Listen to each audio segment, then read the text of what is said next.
On this episode of Great Work, we're diving in to one of the most unexpected and fastest growing corners of staffing, dentistry. Our guest, Prendergast, co-founder of Toothio, is bringing an Uber-style labor marketplace to dental offices across the country. We get into how a chance conversation on a golf course turned into an 11-market staffing platform, why hygienist burnout is costing practices tens of thousands in hidden revenue, and how narrowing in on the right ICP saved Toothio from burning time and money. If you're a staffing leader thinking about marketplaces, worker flexibility, or just the real cost of being short-staffed, this one's full of lessons you can apply tomorrow. Let's get into it.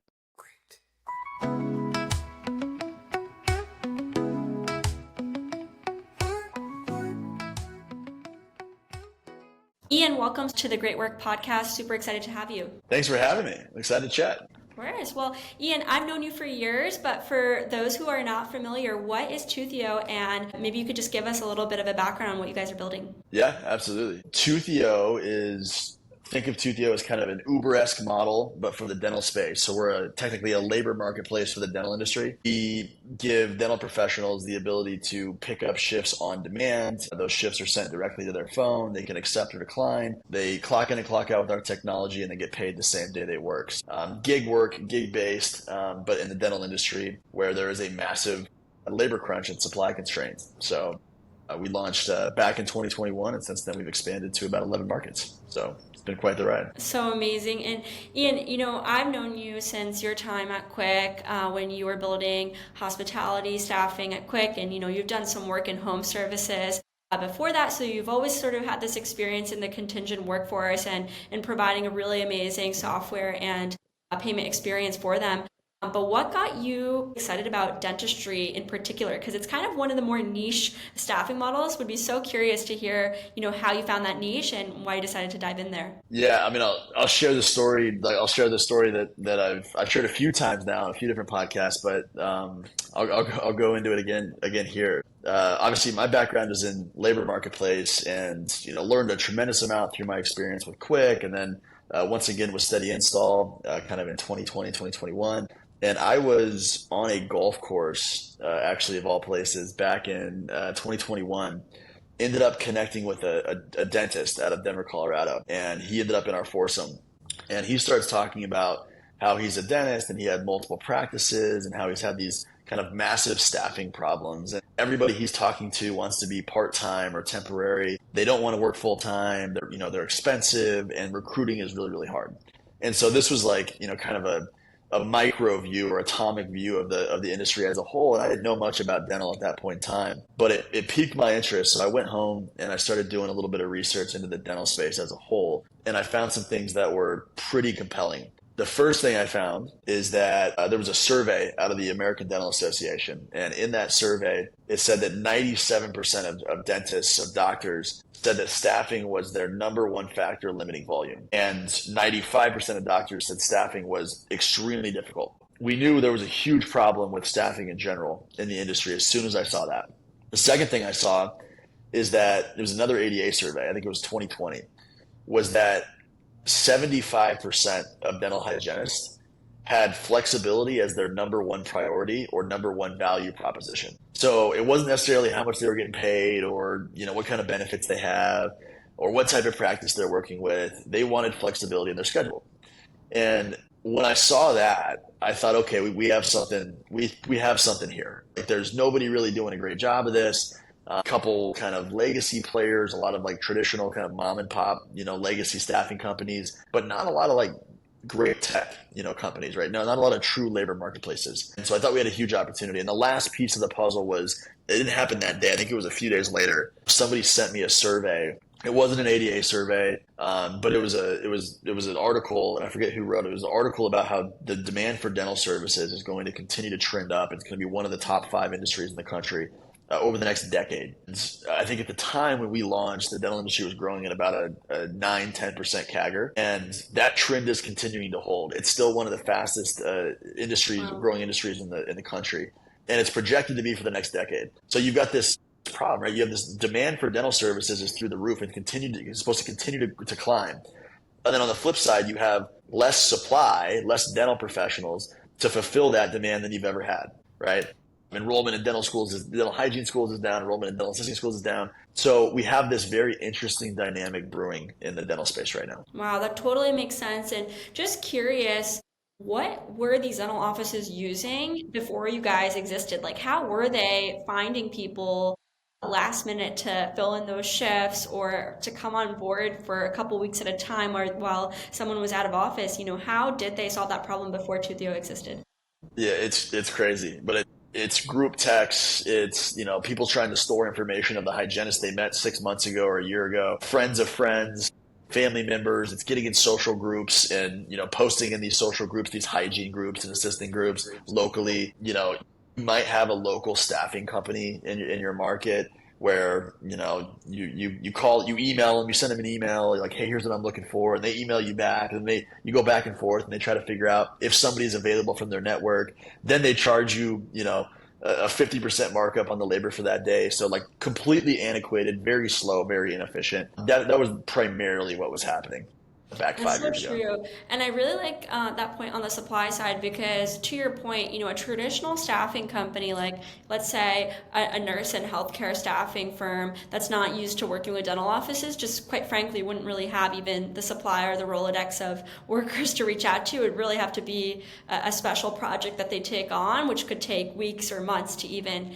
try to figure out how to market it to the right workers, get them, check their credentialing, and make sure that they're qualified to work at one of those dental offices. So there's quite frankly, no way that a traditional staffing company would be able to do that as quickly as probably a dental office would need. And I guess that kind of leads me to the next question, like what does it actually look like when a practice has hygienists that are supposed to come in for work, but then they call out last minute, or there's a family emergency and they're short staffed? What kind of happens to that dental office when they are short staffed like that? Yeah, so it's interesting. So there's a lot of data points on this. The first thing that I want to point out is that turnover is at an all-time high in the dental space. And what we're seeing is many indications of burnout across the entire industry. And I think a large part of that is because of the lack of supply, right? Of actual staff to be able to support those offices. So what these offices are doing is they're putting more workload onto their existing smaller group of employees, of clinicians in the office. So burnout's at an all-time high, which is a huge problem. Generally speaking, what happens in the dental office is, Susie, your hygienist, is supposed to show up and take care of your 8 patients for the day, right? 8 to 9 patients for the day. And Susie calls out because, kids get sick, she's sick, whatever comes up. Now the office manager is left typically scrambling because she's trying to figure out, do I cancel the entire day?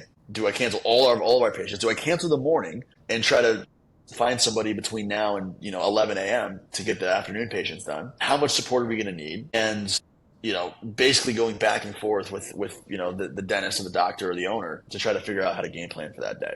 The trickle down effect is, one, if you cancel an entire day, you're just in production, you're losing $1,200 to $1,600 in production.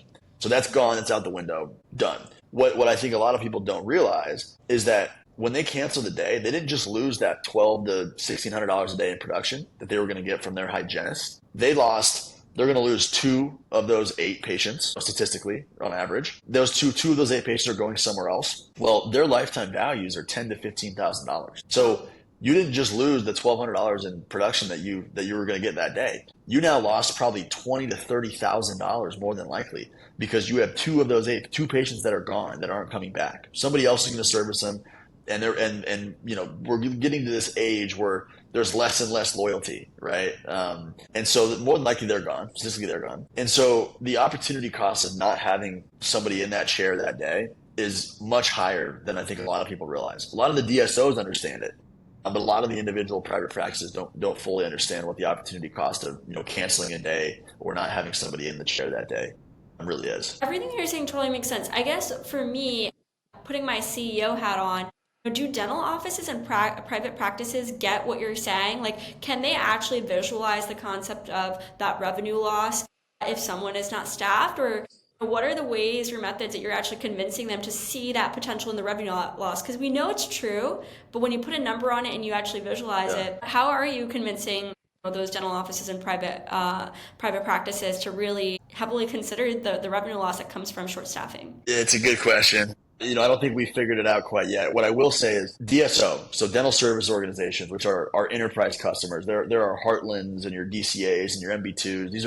These are the corporate dentistry companies, right? These are your private equity roll-ups. They are very, I would say, very aware of their core drivers of their businesses, right? Their revenue drivers, their production drivers, and they understand, I think, the true value of what we're bringing to the table more so than private practices. So we have like two distinct customers. DSOs, great. They're highly retentive.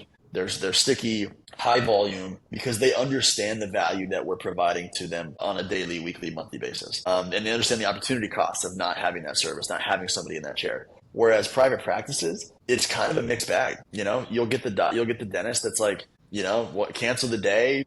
I'm gonna pay more if I bring in a Toothio professional or a temporary professional than I would if I'm gonna make less than I would if I just canceled the day, right? And they're not, obviously, they don't understand the opportunity cost.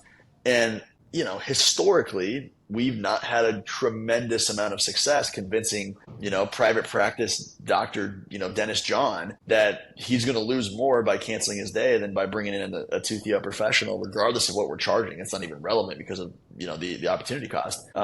So it's been a struggle. It's been a struggle. So what we've done more than anything is we've actually just kind of pivoted to we want to service private practice because there's a need, and many of them, certainly do understand the value. But we've pivoted to we're going to focus on our ICP, which is enterprise, right? DSOs. Yep, that totally. So makes sense. instead of trying to force square peg in a round hole, we're going to go where we're going to go where we can just slide it in easily, right? Where it's perfect, right? There's not a lot of friction. That totally makes sense. And I think what you're saying really will resonate with a lot of staffing leaders, because we all have, a mixture of customers that want different things from us. And when we know that there's typically this larger market where there's a lot more leads, there's a lot more companies that we could really have our sales team or demand team sort of go after. But just thinking about maybe connecting more with the folks that are already halfway on board with the plan, the challenge that they're facing, will kind of help you to close deals faster. So sometimes it's better to just focus in on what's working and whoever's already values aligned with your staffing business's mission, and then wait for kind of some of those other larger lead lists to kind of catch on as more and more people start playing around with this type of staffing model. So that totally makes sense. And I think a lot of staffing leaders are probably hearing this, just shaking their heads and saying, yes, I agree, because it's certainly better to just focus on your ICP and go all in there. I guess just to share a little bit more of my experiences, we initially focused on private practice and enterprise, and we did both equally. And at one point, actually, we put tremendously more resources into focusing on private practice than we did on enterprise. And it wasn't until probably maybe 12 to 18 months into our business that we started to realize, wow, there was a distinct difference in how those two different users behave. And we started to focus on unit economics and just good business fundamentals, which we all have to do right now, because let's be honest, one, labor marketplace is not in vogue, right? What's in vogue right now is Gen AI, right? It's AI, right? And so we can leverage AI, and maybe that's something we'll talk about. We can leverage AI to gain efficiencies in our marketplaces, but we're not in vogue. So what do we have to do? We need to get really efficient. We need to have as many opportunities on the table as we possibly can. We need to control our own destiny, and we need to get really efficient in attracting supply and demand. So as we were going through this exercise, we really started to segment our ICP, or not ICPs, our customer profiles, right? We're okay, who's actually using us regularly? Who's sticky? Who's not? Who are our customers that are expensive to acquire, and what does that look like across the different buckets? And it was one of the greatest exercises we've ever done to really drill in down to a granular level of what type of customers are truly our ICP, and then how do we design the org and put dollars into going after those customers. So I know it's a long-winded way of saying really hone in on your ICP early, but truly, I think even though we figured it out in 18 months, I wish obviously we would have known day one, right? It would have saved us probably hundreds of thousands of dollars and tons of headache. Totally.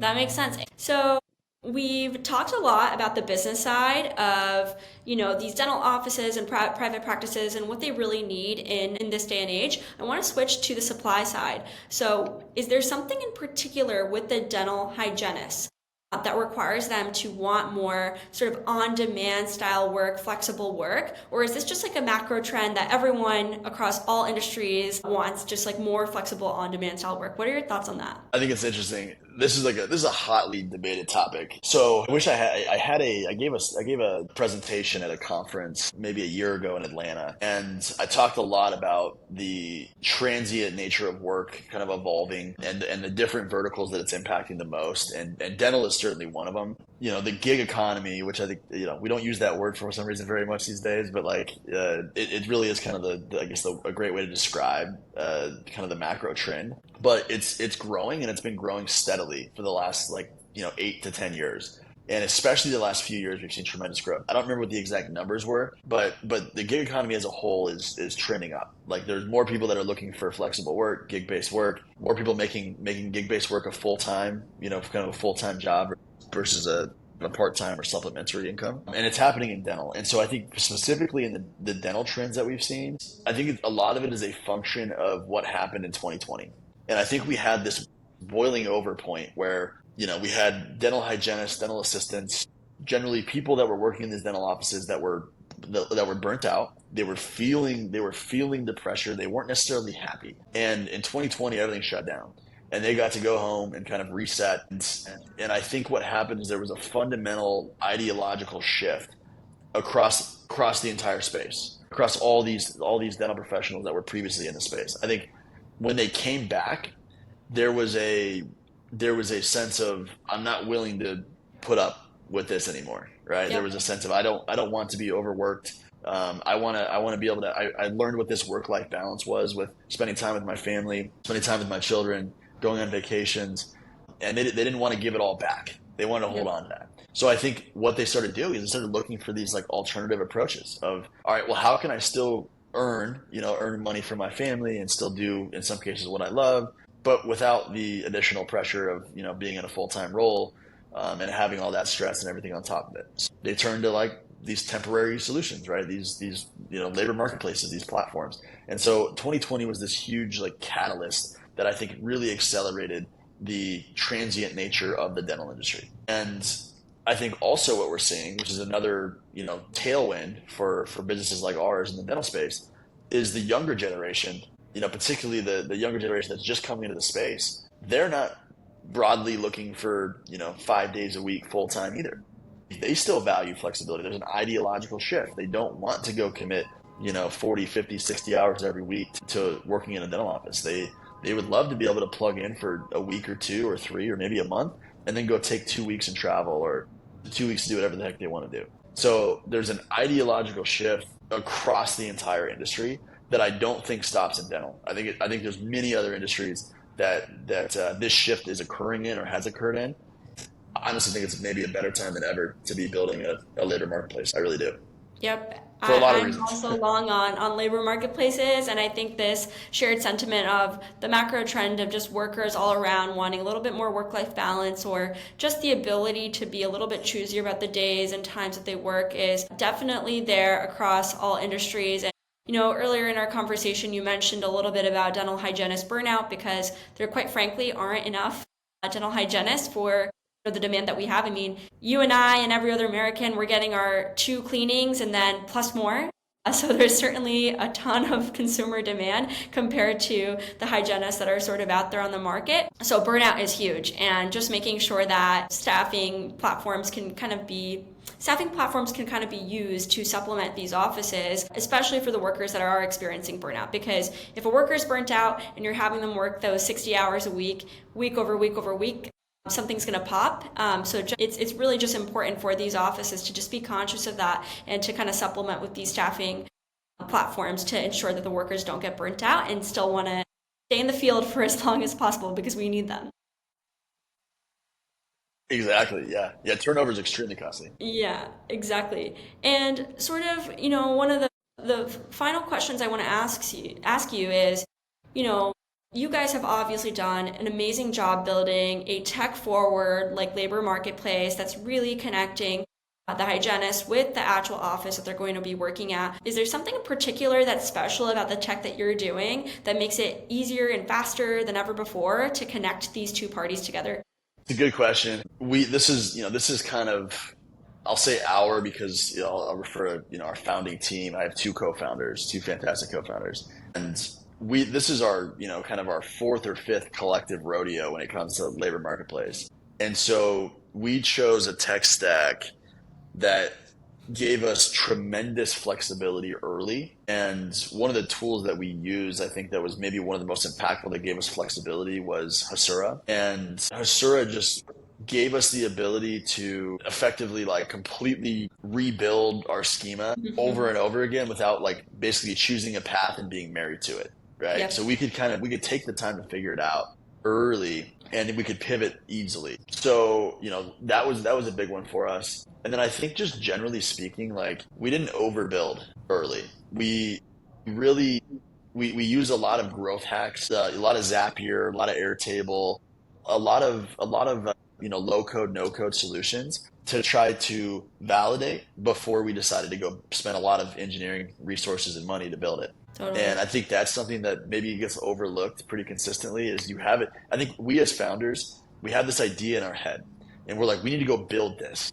But what happens is you go spend a bunch of time and energy and effort and money to go build it, and you go to market and you realize this is cool, this is great, but what my customers actually want is not what we went and just built. So, kind of that lean startup approach of just building light, building low code, no code. It doesn't have to be the prettiest or most effective solution. Just validate before you go spend a tremendous amount of resources building on top of it, or building out, fully coded solutions. That's so true. And I really like the concept that you brought up around just building the tech infrastructure around a method where you could build different routes and different paths. Because I think, for every labor marketplace, and quite frankly, any business that has customers, you learn so many of these micro intricacies in the way that both the supply side and the demand side thinks. And there's so many different workflows and so many different nuances between even the job types that might require, a certain amount of credentialing or a certain amount of vetting compared to, other types of roles. So just having a really flexible stack where you're able to build these paths, as you mentioned, just allows you to sort of tap into what your users really want and deploy quickly once you see consistent results of the same user type asking for the same things consistently, which is the dream for every founder. And I love that. This was a really great conversation, and I definitely want to ask you a couple more questions. We like to do this lightning round with our speakers, and try to have these questions answered in 30 seconds or less, but let's dive in. The first question I have for you is, what's something that you believed about staffing when you started Toothio that you don't believe anymore? Oh man, that is a really tough one. This is a lightning round. Oh my goodness. Wow. I would say that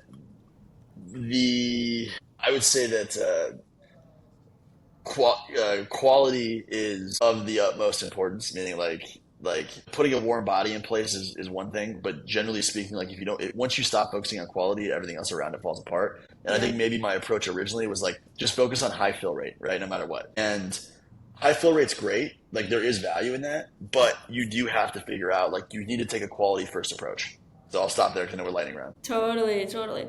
And then, Ian, what's one tool that you can't live without? This could be for actually building Toothio, but also, in your day-to-day, if there's a tool that you use that you can't live without. Well, my EA, that literally, that is, saves me so much time. It's unbelievable. Not a tool, but a resource. Saves me a ton of time. A resource, absolutely. Two, I would say my ClickUp is probably that's fundamental to our team. Our ClickUp is our Bible right now. It's just everything you could possibly want and more, and that kind of keeps us organized. And I'll bounce into Asana a little bit too, but I would say ClickUp is probably the tool. Nice. And then lastly, we call this show Great Work. What does great work mean to you? Great work is putting your customers first. I really think if at the end of the day, if you want to build a great company, you need people to pay you for your product, and they're only going to pay you equivalent to the value that you're providing. Right. Yeah. So if you put your customers first and make them the priority, and truly every decision you make, you build to build value for your customers, everything else will take care of itself. You'll figure all the rest of it out, right? So yeah, to me that's great work. Is putting your customers first. Love it. Well, Ian, thank you so much for taking the time today. I so enjoyed our conversation and looking forward to see what is next in Toothio's journey. Absolutely. Well, I'm sure we'll be in touch. I have no doubt. Thank you for having me on. Appreciate it.